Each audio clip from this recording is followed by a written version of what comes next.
কারণ আমি যখন আমার আর্টিস্টকে ছোট করবো তখন আমি ছোট হলাম। আমি যখন উপরে ছাপ মারবো ছাপটা আমার গায়ে পড়বে, তুতু মারলে আমার গায়ে পড়বে। তো তুতু মারার আগে চিন্তা করা হচ্ছে আমি কোথায় মারছি।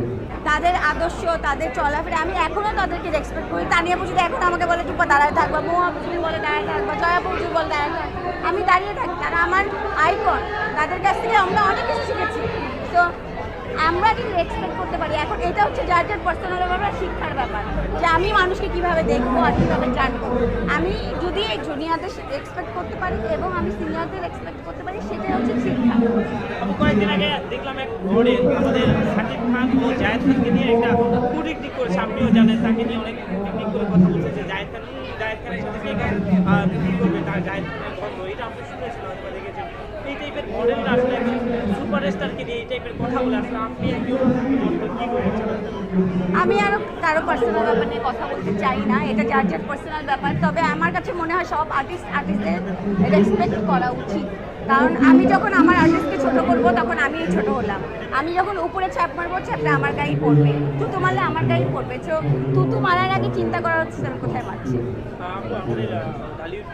বিশ্বাসের সাথে অনেক সময় আপনাকে দেখা যায়, হ্যাঁ অনেক সময় দেখা যায় অপু বিশ্বাসকে নিয়েও কথা হয়, আসলে আপনারাই কিন্তু তাকে দাওয়াত দেন ফিতা কাটার জন্য, সৌর জন্য, কিন্তু মানুষের যে ব্লিং করে যে ফিতা কাটা এখন বিশ্বাস, এখন ছবি না করে ফিতা কাটে, এইটা নিয়ে আসলে কি বলতে চান? আচ্ছা, আমি একটা কথা বলি, মানুষ যখন না খায় থেকে আমরা খানা দেই না। তো আমরা কি করি, বাঙালিরা পুল করি, টানতে পছন্দ করি নিচের দিকে। তো আমরা নিচের দিকে মানুষকে নামায় ফেলতে পছন্দ করি, কিন্তু ওইটা ঠিক না।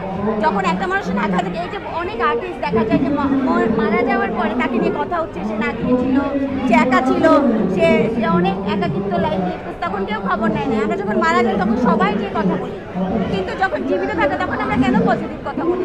তো আমি মনে করি এটা যার যার পার্সোনাল ব্যাপার, সে কোথায় যে ফিতা কাটবে, কোথায় কাজ করবে, কোথায় কী করবে না।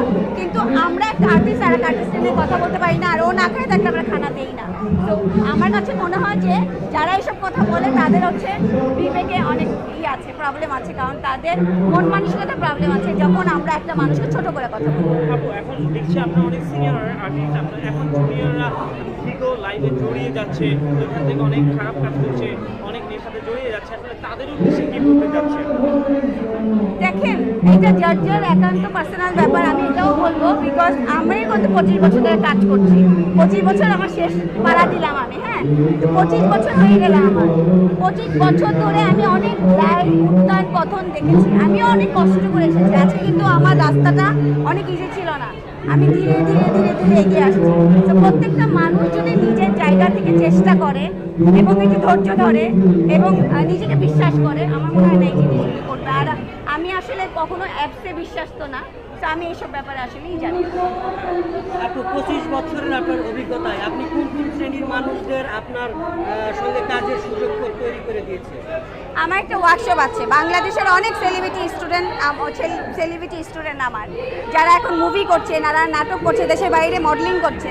আমি সবাইকে নিয়ে কাজ করি, আমি থার্ড জেন্ডারদের নিয়ে কাজ করি।